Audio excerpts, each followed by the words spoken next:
ये कहानी बहुत ही ज़्यादा इंटरेस्टिंग होने वाली है। तो अगर आप लोगों ने इसके नेक्स्ट पार्ट को अब तक नहीं देखा है तो लिंक डिस्क्रिप्शन में है, जाकर उसे भी देख लीजिएगा। तो चलिए चलते हैं इस कहानी की तरफ। इस कहानी की शुरुआत में डीमन किंग बोलता है ना, मैं तुम्हें जान से मार डालूंगा। ईश्वर फेना बोलती है, तुम्हें चिंता करने की कोई भी जरूरत नहीं है क्योंकि तुम कुछ ही देर में मरने वाले हो। और वो ये बोलकर डीमन किंग के ऊपर अटैक कर देती है। पर तभी डीमन किंग ने इस अटैक को डॉज कर लिया था और वो फेना के साथ फाइट करने लगता है, लेकिन वो इस फाइट को हारते हुए दिख रहा था, जिसे दूर से डंजन मास्टर भी देख रहा था। और वो डीमन किंग को डांटते हुए बोलता है, तुम एक छोटी सी बच्ची को नहीं हरा पा रहे हो और तुम खुद को डीमन किंग बोलते हो। और वो ये बोलकर अपनी गोब्लिन आर्मी को इस जगह पर समन कर लेता है, जो कि सीधे फेना के ऊपर अटैक करने के लिए चले जाते हैं। लेकिन तभी एक अटैक आकर इन सभी गोब्लिन को जान से मार देता है, जिसे देखकर डंजन मास्टर थोड़ा सा शॉक होता है। लेकिन तभी हम लोगों को डीमन किंग को दिखाया जाता है जिसने इस अटैक को किया था। और वो डंजन मास्टर को यहाँ पर डराते हुए बोलता है, अगर तुमने मेरे मामले में टांग अड़ाने की कोशिश की तो मैं तुम्हें भी जान से मारने से पहले एक बार भी नहीं सोचूंगा, इसलिए तुम यहाँ पर शांत रहो। और वो ये बोलकर फेना के ऊपर अटैक करने लगता है, जो कि बहुत ही ज्यादा पावरफुल होता है, जिसे रोकने में फेना को भी प्रॉब्लम हो रही होती है। तभी हम लोगों को बाकी एडवेंचरर टीम को दिखाया जाते हैं, जो कि इस गेट के बाहर आ गए होते हैं। और इन लोगों को भी इन काली शक्तियों की पावर का अंदाजा हो गया था, इसलिए एक वॉरियर किसी भी हालत में इस दरवाजे को तोड़ना चाहता था, लेकिन वो इस काम में सक्सेस नहीं हो पाता है। तभी दोबारा से हम लोगों को फेना को दिखाया जाता है, जो कि अभी भी डीमन किंग के साथ फाइट कर रही थी। तभी स्वॉर्ड मास्टर बोलता है, हम लोगों को इस जगह से निकल जाना चाहिए क्योंकि हम लोग डीमन किंग को नहीं हरा सकते हैं।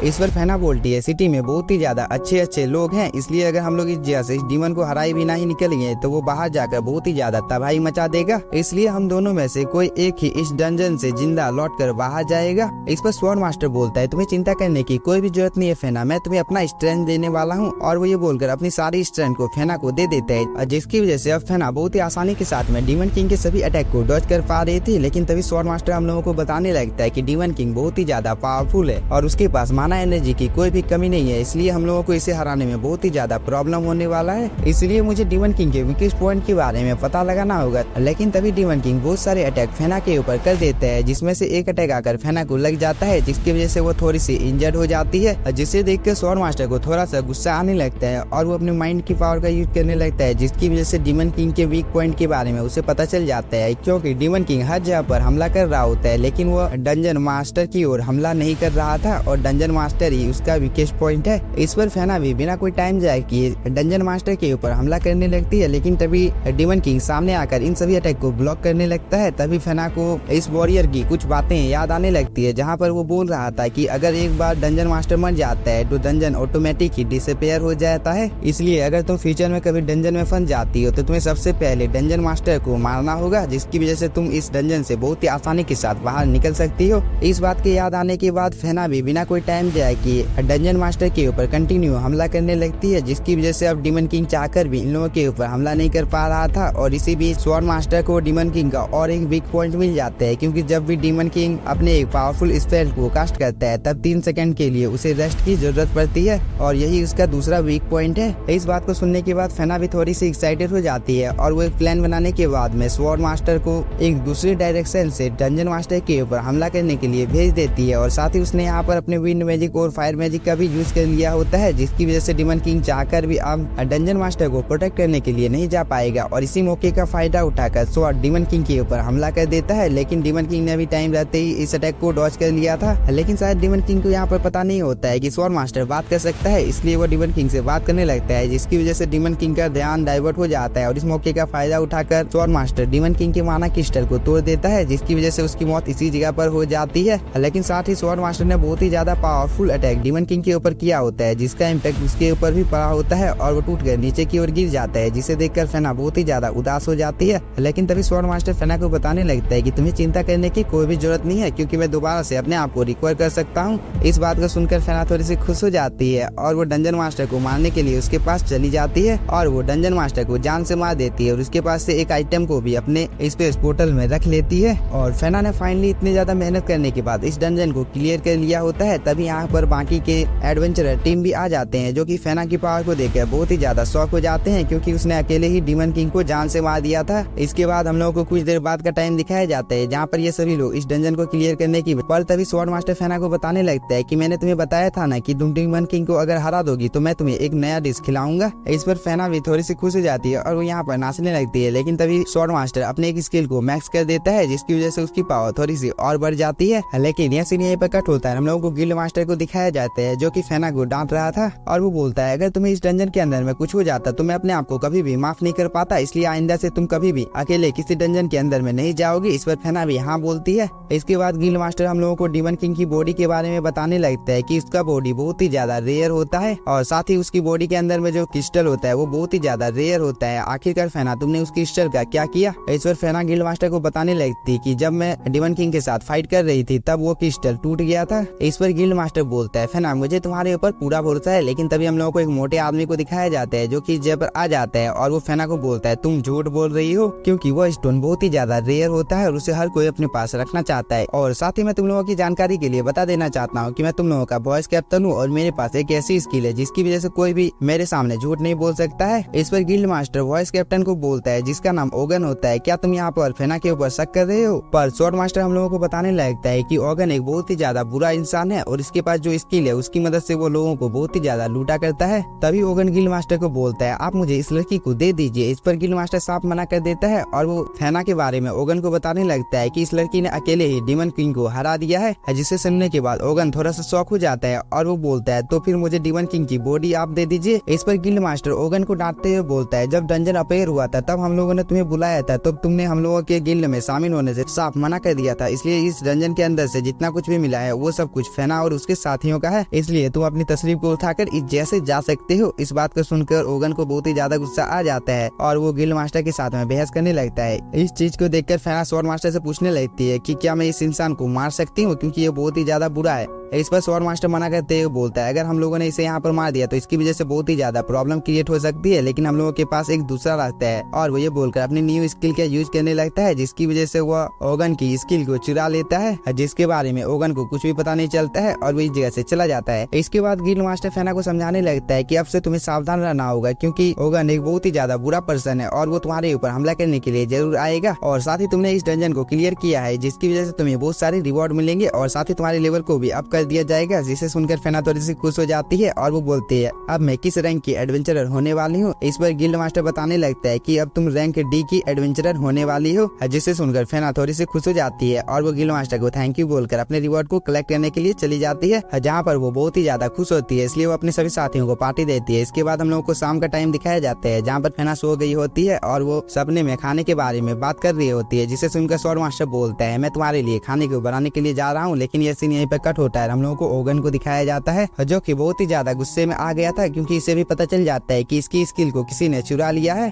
पर तभी दूसरी तरफ हम लोगों को स्वॉर्ड को दिखाया जाता है जो कि सपना देख रहा था इस चीज के बारे में। जैसे उसे पता चलता है वो अभी थोड़ा सा शॉक हो जाता है, लेकिन तभी ये सीन यहाँ पे कट होता है। हम लोगों को नेक्स्ट डे का टाइम दिखाया जाता है जहाँ पर फेना और स्वॉर्ड बहुत ही अच्छे अच्छे खाने को बना रहे थे और जैसे ये खाना बनकर तैयार होता है फेना उसे खाने लगती है और इसे यह खाना बहुत ही ज्यादा पसंद आया था। लेकिन यह सीन भी यहीं पर कट होता है। इसके बाद हम लोगों को कुछ देर बाद का टाइम दिखाया जाता है जहाँ पर फेना दूसरे लोगों की मदद कर रही थी जिसमें उसे काफी ज्यादा मजा आ रहा था। तभी एक नाइट आकर फेना को बताने लगता है कि तुमने ओगन को परेशान करने की कोशिश की है, इसलिए वो तुम्हारे ऊपर कभी भी हमला कर सकता है, इसलिए तुम्हें सावधान रहना होगा। इस पर फेना भी हाँ बोलकर इस जगह से जाने लगती है। तभी स्वॉर्ड मास्टर फेना को बताने लगता है कि हम लोगों का पीछा कोई कर रहा है। इस पर फेना जब पीछे मुड़ती है तब उसकी नजर ओगन के ऊपर पड़ जाती है जो कि बहुत ही ज्यादा बदसूरत था, इसलिए फेना जब पहली बार ओगन को देखती है तब वो उसे पहचान नहीं पाती है, जिसकी वजह से ओगन को बहुत ही ज्यादा गुस्सा आ जाता है और वो अपने एक नाइट को इस जगह पर बुला लेता है ताकि वो फेना को जान से मार सके। लेकिन ये सीन यहीं पर कट होता है। हम लोगों को एक लड़की को दिखाया जाता है जिसके ऊपर काफी सारे मॉन्स्टर हमला करने के लिए आ रहे थे, जिसकी वजह से वो काफी ज्यादा डर जाती है। पर तभी हम लोगों को फेना को दिखाया जाता है जो कि इस नाइट को गाली देते हुए बोलती है आज से 100 साल पहले तुम लोगों ने हम लोगों को धोखा दिया था, जिसकी वजह से आज हम लोगों को इतनी ज्यादा खराब जिंदगी जीनी पड़ रही है। इस पर नाइट जिसका नाम यूरान होता है वो फेना का मजाक उड़ाते हुए बोलता है तुम छोटी बच्ची हो क्या जो फाइट में तुम ऐसी बातें कर रही हो, और वो ये बोलकर फेना के ऊपर अटैक कर देता है, जिसकी वजह से वो दूर जाकर गिरती है और इस मौके का फायदा उठाकर यूरान फेना के पास जाते हुए बोलता है, तुम्हें क्या लगा था कि तुम मुझे हरा पाओगी? एक बार तुम्हारी जैसी कैट गर्ल ने मुझसे फाइट करने की कोशिश की थी, लेकिन मैंने उसे बहुत ही ज्यादा बेरहमी के साथ मार दिया था। जिसे सुनने के बाद फेना थोड़ी सी उदास हो जाती है,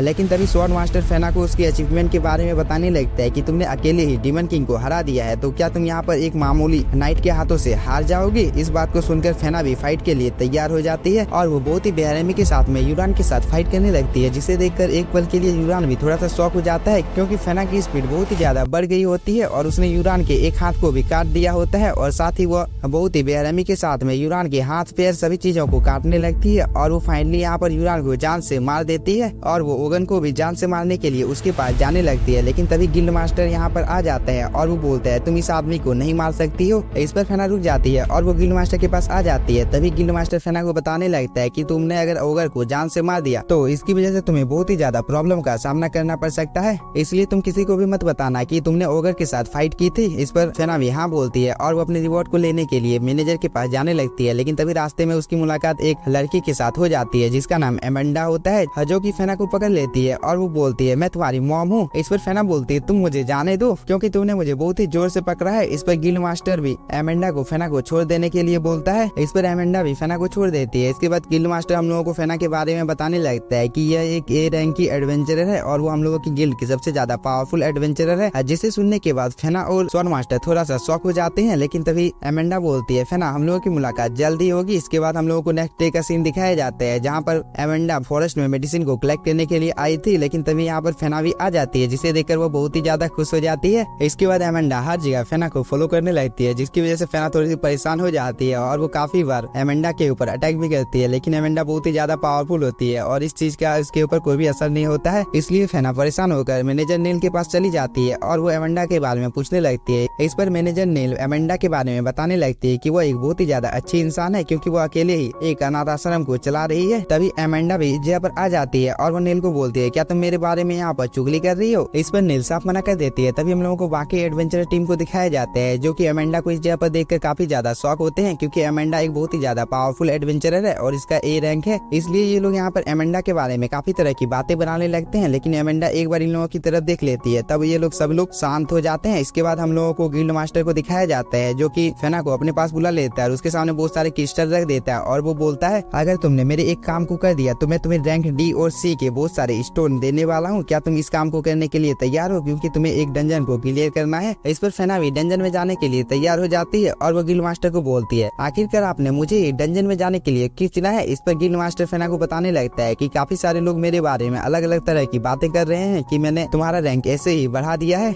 इसलिए तुम्हें खुद को साबित करना होगा कि तुम अकेले ही एक डंजन को क्लियर कर सकती हो। इस बात को सुनकर फेना भी तैयार हो जाती है। लेकिन तभी एमेंडा भी इस जगह पर आ जाती है और वो बोलती है, मैं भी फेना के साथ जाना चाहती हूँ। इस पर गिल्ड मास्टर को ना चाहते हुए भी हाँ बोलना पड़ता है। इसके बाद हम लोगों को रात का टाइम दिखाया जाता है, जहाँ पर स्वॉर्ड मास्टर इन सभी क्रिस्टल को एब्जॉर्ब कर लेता है, जिसकी वजह से उसका लेवल अप हो जाता है और वो फेना को बताने लगता है कि इन सभी क्रिस्टल को एब्जॉर्ब करने की वजह से मेरे पास कुछ नई नई स्किल आई है, जिसका यूज हम लोग डंजन में कर सकते हैं। जिसे सुनने के बाद फेना भी थोड़ी खुश हो जाती है। इसके बाद नेक्स्ट सीन में हम लोगों को फेना और एमेंडा के बीच में एक फाइट को दिखाया जाता है, जहाँ पर एमेंडा बहुत ही आसानी के साथ में फेना को हरा देती है। इसके बाद हम लोगों को नेक्स्ट डे का सीन दिखाया जाता है, जहाँ पर सभी लोग डंजन के सामने इकट्ठा हो जाते हैं और सभी अपना नाम एक दूसरे को बताने लगते हैं कि मेरा नाम केड है और दूसरे वाले आदमी का नाम फेरियन है और तीसरे में जो आती है उसे आप लोग जानते हैं क्योंकि इसका नाम अमंडा है। इसके बाद फेना भी अपने नाम को सभी लोगों को बता देती है और वो बोलती है, मैं रैंक डी की एक एडवेंचरर हूँ। जिसे सुनने के बाद केड को बहुत ही ज्यादा गुस्सा आ जाता है और वो अपने वेपन को फेना की ओर करते हुए बोलता है, मैंने आज तक तुम्हारी जैसी गिरी हुई लड़की को नहीं देखा है, क्योंकि तुमने अपने लेवल को अप करने के लिए गिल्ड मास्टर को अपने जाल में फंसा लिया है, जो कि बहुत ही ज्यादा बुरी बात है। इस पर एमेंडा को कुछ ज्यादा ही गुस्सा आ जाता है और वो केट को आकर पकड़ते हुए बोलते हैं, क्या बोला तुमने अभी? इस पर केट बोलता है, अरे दीदी माफ कर दो, मुझसे गलती हो गई, मैं दोबारा आप लोगों से पंगा नहीं लूंगा। इस पर एमेंडा भी उसे छोड़ देती है, लेकिन केट अभी भी अपनी हरकतों से बाज नहीं आया था और वो अमेंडा का मजाक उड़ाते हुए बोलता है, तुम्हारी जैसी पेट इस जगह पर क्या कर रही है? क्या तुम अपनी मदर के पास जाना नहीं चाहती हो? इस पर फेना बोलती है, मैं चाहकर भी अपनी मॉम के पास नहीं जा सकती हूँ क्योंकि वो मर चुकी है। इस बात को सुनकर केट चुप हो जाता है। इसके बाद हम लोगों को डंजन डंजन के अंदर का सीन दिखाया जाता है जहाँ पर सभी लोग माना क्रिस्टल को ढूंढ रहे थे। तभी स्वॉर्ड मास्टर हम लोगों को इस डंजन के बारे में बताने लगता है कि इस दुनिया में कुछ ऐसे भी डंजन होते हैं जिसके अंदर में डंजन मास्टर नहीं होता है, जिसकी वजह से ऐसे डंजन को हर कंट्री हासिल करना चाहता है, क्योंकि ऐसे डंजन के अंदर में बहुत ही ज्यादा रेयर आइटम होते हैं। लेकिन तभी हम लोगों को केट को दिखाया जाता है जो कि फेना के ऊपर हमला करने वाला होता है, लेकिन फेना ने टाइम रहते ही इस रैक को डॉज कर लिया होता है, जिसकी वजह से वो पानी में गिर जाता है। और केट ने यहाँ पर फेना के ऊपर हमला किया होता है, जिसकी वजह से एमेंडा को थोड़ा सा गुस्सा आ जाता है और वो पूरे रास्ते केट को बहुत ही ज्यादा टॉर्चर करती है। इसके बाद हम लोगों को रात का टाइम दिखाया जाता है जहाँ पर फेरियन अपने सभी साथियों को बता रहा था कि हम लोग डंजन के बहुत ही ज्यादा नजदीक आ चुके हैं और ये डंजन 6 पार्टों में बटा हुआ है, इसलिए हम लोगों को आज रात को इस जगह पर आराम करना चाहिए और कल हम लोग इस डंजन के और भी ज्यादा अंदर जाएंगे। और वो ये बोलकर सभी लोगों को उनके काम के बारे में बता देता है। तभी केट एमेंडा के पास जाकर उसे फाइट के लिए चुनौती दे देता है। इस पर एमेंडा भी इसकी चुनौती को एक्सेप्ट कर लेती है और वो बोलती है, मैं बहुत देर से तुम्हारी नौटंकी को देख रही हूँ, आज मैं तुम्हें प्रूव कर दूंगी कि मैं एक रैंक डी की एडवेंचरर हूँ। इस पर केट इसकी बातों को हल्के में लेते हुए बोलता है, तुम तो एक छोटी बच्ची हो, तुम्हें क्या लगता है कि तुम एक सच में रैंक डी की एडवेंचरर हो? और ये बोलकर अपनी पावर को रिलीज करने लगता है, जिसे देखकर फेना भी फाइट के लिए बिल्कुल तैयार हो जाती है। उसने यहाँ पर अपने 2 एलिमेंट की पावर का यूज करना शुरू कर दिया था, जिसे देखकर सभी एडवेंचरर बहुत ही ज्यादा शॉक हो जाते हैं। तभी केट अपने स्पेयर से फेना के ऊपर हमला करने लगता है, लेकिन फेना बहुत ही आसानी के साथ में उसके सभी अटैक को डॉज कर लेती है। लेकिन अभी भी केट को लग रहा था कि वो आसानी के साथ में फेना को हरा सकता है, जिसकी वजह से वो अपने सबसे ज्यादा पावरफुल मूव से फेना के ऊपर हमला करता है, लेकिन वो उसे भी बहुत ही आसानी के साथ में रोक लेती है और फेना एक नॉर्मल अटैक से केट को हरा देती है, जिसकी वजह से वो दूर जाकर गिरता है। तभी एमेंडा फेना के पास आते हुए बोलती है, मैं भी तुम्हारे साथ फाइट करना चाहती हूँ, क्या तुम मेरे साथ फाइट करने के लिए तैयार हो? इस पर फेना एमेंडा के चैलेंज को एक्सेप्ट करते हुए बोलती है, अगर मैं इस फाइट को जीत जाती हूँ तो तुम मुझे परेशान नहीं करोगी? इस पर एमेंडा बोलती है, अगर मैं इस फाइट को जीत जाती हूँ तो तुम मुझे मॉम बोलकर बुलाओगी? इस पर फेना का माथा खराब हो जाता है और वो अपनी पूरी पावर के साथ में एमेंडा के ऊपर हमला कर रही होती है। लेकिन जैसा कि हम लोगों को पता है कि एमेंडा एक ए रैंक की एडवेंचरर है और उसकी पावर बहुत ही ज्यादा है, इसलिए वो बहुत ही आसानी के साथ में फेना के सभी अटैक को डॉज कर लेती है और साथ ही वो फेना की तारीफ करते हुए बोलती है, तुम एक डी रैंक की एडवेंचरर हो, लेकिन तुम्हारी फाइटिंग स्किल बहुत ही ज्यादा अच्छी है। और इन सब बातों को दूर से केट भी सुन रहा होता है, जिसकी वजह से उसे पता चल जाता है कि फेना कितनी ज्यादा पावरफुल है। लेकिन तभी हम लोगों को एमेंडा को दिखाया जाता है, जिसने अपनी माना एनर्जी का यूज करना शुरू कर दिया था, जिसकी वजह से उसकी पावर और भी ज्यादा बढ़ जाती है। और अब यहाँ पर फेना को उसके अटैक को रोकने में प्रॉब्लम हो रही थी, इसलिए वो यहाँ पर थोड़ी सी गुस्से में आ जाती है और वो अपनी विंड मैजिक का यूज करने लगती है, जिसकी वजह से उसकी स्पीड बहुत ही ज्यादा बढ़ जाती है और वो अपनी पूरी पावर के साथ में एमेंडा के ऊपर अटैक करने के लिए जाने लगती है। लेकिन तभी एमेंडा अपने एक पावरफुल अटैक से फेना के ऊपर हमला कर देती है, जिसकी वजह से वो थोड़ा सा इंजर्ड हो जाती है। लेकिन फेना फिर भी हार नहीं मानती है और वो अपनी पूरी स्पीड के साथ में एमेंडा के ऊपर हमला करने के लिए जाने लगती है। और इस मौके का फायदा उठाकर एमेंडा अपने सामने एक प्रोटेक्टिव बैरियर बना लेती है, जिसकी वजह से फेना अपनी ही जगह पर फ्रीज हो जाती है। लेकिन तभी एमेंडा अपनी पावर को रिलीज करती है, जिसकी वजह से फेना थोड़ी दूर जाकर गिरती है। इस चीज की वजह से फेना को और भी ज्यादा गुस्सा आ जाता है और वो अपनी फायर एलिमेंट की पावर से एमेंडा के ऊपर हमला कर देती है, जिसकी वजह से ये अटैक सीधे जाकर एमेंडा को लगता है। और यहाँ पर एक बहुत ही बड़ा ब्लास्ट होता है, जिसे देखकर जितने भी एडवेंचरर होते हैं वो सभी बहुत ही ज्यादा शॉक हो जाते हैं। लेकिन तभी हम लोग को एमेंडा को दिखाया जाता है, जो कि इस फायर के बीच से बाहर निकलती है और उसे एक भी खरोच नहीं आया होता है। लेकिन तभी वो फेना की तारीफ करते हुए बोलती है, सच में तुम्हारी पावर बहुत ही ज्यादा अच्छी है, अगर मैं एक ए रैंक की एडवेंचरर नहीं होती तो शायद से ही मैं तुम्हारी इस अटैक को डॉज कर पाती। इस पर फेना बोलती है, तुम्हें इतना ज्यादा खुश होने की कोई भी जरूरत नहीं है, क्योंकि मैं अभी तक हारी नहीं हूँ। और वो ये बोलकर यहाँ पर बेहोश हो जाती है। इस पर एमेंडा बोलती है, मैंने कुछ ज्यादा ही पावरफुल अटैक से तुम्हारे ऊपर हमला कर दिया था। और वो ये बोलकर फेना के सभी अटैक को हील करने लगती है। इसके बाद हम लोगों को कुछ देर बाद का टाइम दिखाया जाता है, जहाँ पर फेना के सपने में उसकी मॉम आई होती है और वो बोलती है, तुम्हें ब्लैक कैट को प्रोटेक्ट करने के लिए और भी ज्यादा पावरफुल होना होगा। इस पर फेना भी यस बोलती है और उसकी आंख खुल जाती है, जिसे देखकर एमेंडा उसे बताने लगती है कि तुम्हें चिंता करने की कोई भी जरूरत नहीं है, तुम यहाँ पर और भी ज्यादा आराम कर सकती हो। इन सब बातों को सुनने के बाद फेना थोड़ी सी इमोशनल हो जाती है और वो एमेंडा के गले लगकर रोने लगती है। लेकिन ये सीन यहीं पर कट होता है। हम लोगों को नेक्स्ट डे का सीन दिखाया जाता है, जहाँ पर ये लोग फाइनली रियल डंजन के पास आ गए होते हैं और एक आदमी यहाँ पर अपनी बैच की मदद से इस डंजन को ओपन कर देता है। इसके बाद एक एक करके सभी एडवेंचरर इस डंजन के अंदर में चले आते हैं और केट अपने सभी साथियों को बोल देता है, इस जगह पर हम लोगों को बहुत ही ज्यादा माना क्रिस्टल मिल सकता है, इसलिए हम लोगों को बिना कोई टाइम जाए के इन सभी चीजों को ढूंढना चाहिए। इस पर सभी साथी भी माना क्रिस्टल को ढूंढने के काम में लग जाते हैं। तभी एमेंडा फेना को बताने लगती है कि जब मैं छोटी थी तब ये डंजन बहुत ही ज्यादा पॉपुलर था और इस जगह पर काफी सारे एडवेंचरर आए थे, लेकिन इनमें से बहुत ही कम जिंदा बचकर इस डंजन से बाहर निकले थे, क्योंकि ये डंजन बहुत ही ज्यादा खतरनाक था।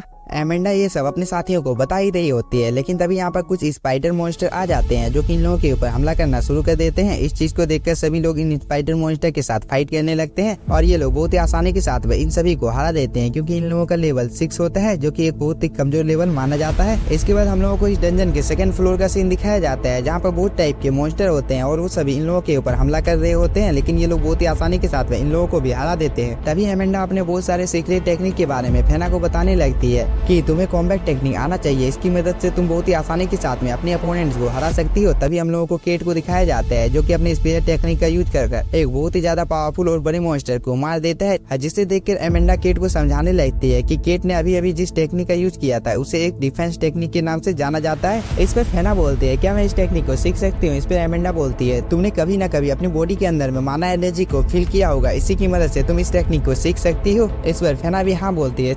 इसके बाद हम लोगों को थर्ड लेवल का सीन दिखाया जाता है, जहाँ पर बहुत सारे ट्रैप लगे हुए थे जिनके ऊपर एडवेंचरर अपने पैर को रख देते हैं, जिसकी वजह से ये लोग इस ट्रैप में फंस जाते हैं और केट यहाँ पर थोड़ा सा इंजर्ड हो जाता है। तभी फेरियन अपने सभी साथियों को बताने लगता है कि यहाँ पर बहुत सारे ट्रैप हैं, इसलिए हम लोगों को संभल कर आगे की ओर बढ़ना चाहिए। इस पर कैट फेरियन को गाली देते हुए बोलता है ये चीज तुम कुछ देर पहले नहीं बोल सकते थे, तुम देख सकते हो इसकी वजह से मैं इस ट्रैप में फंस चुका हूँ और अब तुम इस चीज के बारे में बता रहे हो। तभी हम लोगों को एक एडवेंचरर को दिखाया जाता है जो कि अपने डिवाइन क्राफ्ट का यूज करने लगता है, जिसकी वजह से वो कुछ ही देर के अंदर में यहाँ पर जितने भी ट्रैप होते हैं उन सभी को डिसेबल कर देता है, जिसे देखकर फेना थोड़ी सी एक्साइटेड हो जाती है और वो बोलती है अगर ये स्किल मेरे पास होता है तो मैं बहुत ही आसानी के साथ में अकेले ही डंजन को क्लियर कर पाती। पर तभी एमेंडा फेना को बताने लगती है कि इस वर्ल्ड में मैजिक 4 तरह की होती है जो कि हम लोगों की बॉडी के अंदर से माना एनर्जी के रूप में बाहर निकलती है, और इस मैजिक एलिमेंट को हम लोग अर्थ, फायर, वाटर और विंड के नाम से जानते हैं। और इन लोगों के एडवांस वर्जन भी होते हैं जो कि बहुत ही ज्यादा पावरफुल होते हैं, लेकिन इन सभी के एडवांस मैजिक बहुत ही ज्यादा कम एडवेंचर के पास होते हैं क्योंकि ये बहुत ही ज्यादा रेयर होती है। और वो ये सब बताने के बाद में एक डोर के पास आ जाती है जहाँ पर फेरियन अपने 2 एलिमेंट की पावर को मर्ज कर देता है, जिसे देखकर फेना थोड़ी सी एक्साइटेड हो जाती है और वो इस मैजिक के बारे में एमेंडा से पूछने लगती है। इस पर एमेंडा बताने लगती है अगर तुम 2 मैजिक को आपस में मर्ज करना सीख जाती हो तो इसकी वजह से तुम्हारी पावर और भी ज्यादा बढ़ जाएगी और तुम पहले से ही फायर मैजिक को अच्छी तरीके से कंट्रोल कर सकती हो, इसलिए अगर तुमने इसे मर्ज करना सीख लिया तो तुम्हारे पास थंडर की भी पावर आ जाएगी। लेकिन फेना मैं तुमसे बहुत ही ज्यादा इम्प्रेस्ड हूँ क्योंकि तुम 3 एलिमेंट की पावर को यूज कर सकती हो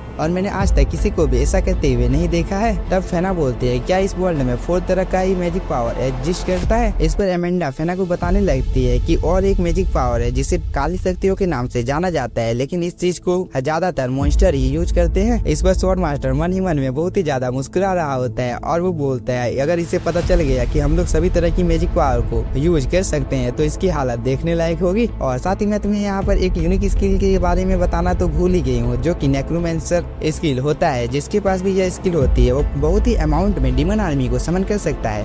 इस पर फेना एमेंडा को इतनी सारी इन्फॉर्मेशन देने के लिए थैंक यू बोलती है, पर तभी हम लोगों को केट को दिखाया जाता है जो कि बोलता है ये डंजन बहुत ही ज्यादा नॉर्मल है। इस पर फेरियन को थोड़ा सा गुस्सा आ जाता है और वो बोलता है क्या तुम्हें ये डंजन नॉर्मल लग रहा है, एक बार तुम 6 फ्लोर के पास चले जाओ तब तुम्हें पता चलेगा कि ये डंजन कितना ज्यादा, क्योंकि सभी मॉन्स्टर तुम्हारे ऊपर हमला करने के लिए आएंगे और हम लोग बैठकर बस तुम्हें देखेंगे, तब तुम्हें पता चलेगा कि यह डंजन कितना ज्यादा पावरफुल होने वाला है। इसके बाद हम लोगों को कुछ देर बाद का टाइम दिखाया जाता है जहाँ पर फेना स्वॉर्ड मास्टर को बोल रहे थे कि मुझे थंडर मैजिक सीखना है, क्या आप मुझे इसे सिखा सकते हो। इस पर स्वॉर्ड मास्टर भी तैयार हो जाते हैं और वो एक ही झटके में थंडर मैजिक के लेवल को मैक्स कर देता है, जिसकी वजह से फेना इस चीज का यूज करने लगती है। पर तभी इन लोगों के ऊपर बहुत सारे मॉन्स्टर हमला कर देते हैं, जिसकी वजह से ये सभी एडवेंचरर उनके सामने में फाइट करने लगते हैं और वो इन सभी को हराने के बाद में एक जगह पर एक प्लानिंग बनाने लगते हैं कि हम लोगों को एक साथ मिलकर इन मॉन्स्टर के साथ में फाइट करना होगा। तभी एक मॉन्स्टर एक एडवेंचरर को इंजर्ड कर देता है, जिसकी वजह से उसकी बॉडी में पॉइजन चारों तरफ फैलने लगता है और उसकी बॉडी के ऊपर में एंटीडोट भी काम नहीं कर रहा होता है। लेकिन तभी फेना ने टाइम रहते ही यहाँ पर अपने हीलिंग मैजिक को यूज करना शुरू कर दिया था, जिसकी वजह से इस वॉरियर की जान बच जाती है। लेकिन तभी यहाँ पर कुछ और स्पाइडर आ जाते हैं जो कि इवॉल्व हो गए थे। इस चीज को देखकर सभी लोग बहुत ही ज्यादा शॉक हो जाते हैं क्योंकि इन लोगों का पॉइजन बहुत ही ज्यादा खतरनाक था। इसलिए यहाँ पर फेरियन फैसला करता है कि हम लोगों को इस जगह से जितनी जल्दी हो सके बाहर निकल जाना चाहिए क्योंकि इस मॉन्स्टर का लेवल बहुत ही ज्यादा हाई है। इस पर एमेंडा भी बिना कोई टाइम जाए के रास्ते को साफ करने लगती है और इसके पीछे में सभी एडवेंचर जाने लगते हैं। लेकिन तभी 2 एडवेंचर एक ट्रैप के ऊपर में फंस जाते हैं, जिसे देखकर फेना इन लोगों की मदद करने के लिए जाती है, लेकिन वो भी थोड़ी सी डर जाती है। इसलिए स्वॉर्ड मास्टर बोलता है तुम्हें डरने की कोई भी जरूरत नहीं है, मैं तुम्हें प्रोटेक्ट करूंगा। लेकिन तब तक फेना और ये दोनों एडवेंचर इस जगह से टेलीपोर्ट हो जाते हैं और इन लोगों के वेपन इसी जगह पर रह जाते हैं, जिसे देखकर एमेंडा थोड़ी सी शॉक हो जाती है और वो बोलती है यह तो एक नॉर्मल डंजन है, लेकिन इसके अंदर में इतना हाई लेवल का ट्रैप अब कैसे हो सकता है। तभी हम लोगों को फेना और इन दोनों एडवेंचरर को दिखाया जाता है, जिसके सामने एक बहुत ही बड़ी मकड़ी आ गई होती है, जिसे देखकर ये लोग बहुत ही ज्यादा डर जाते हैं। लेकिन तभी हम लोगों को एमेंडा को दिखाया जाता है, जो कि हम लोगों को यहाँ पर स्पाइडर क्वीन के बारे में बताने लगी थी कि उसकी पावर बहुत ही ज्यादा है और मुझे लगता है इस डंजन के अंदर में वही आ चुकी है। तभी हम लोगों को स्पाइडर क्वीन को दिखाया जाता है, जो कि फेना और इन वॉरियर लोगों के सामने आ गई होती है, जिसे देखकर फेना बहुत ही ज्यादा डर जाती है और वो बोलते हैं मेरे साथ मेरे मास्टर भी नहीं है, आखिरकार मैं स्पाइडर क्वीन का सामना कैसे करूंगी, और वो ये बोलकर बहुत ही ज्यादा डर जाती है। और इसी के साथ हम लोगों की यह स्टोरी हो जाती है खत्म। अगर आप लोगों को वीडियो पसंद आया होगा तो चैनल को सब्सक्राइब कीजिए और वीडियो को like. Thank you for watching.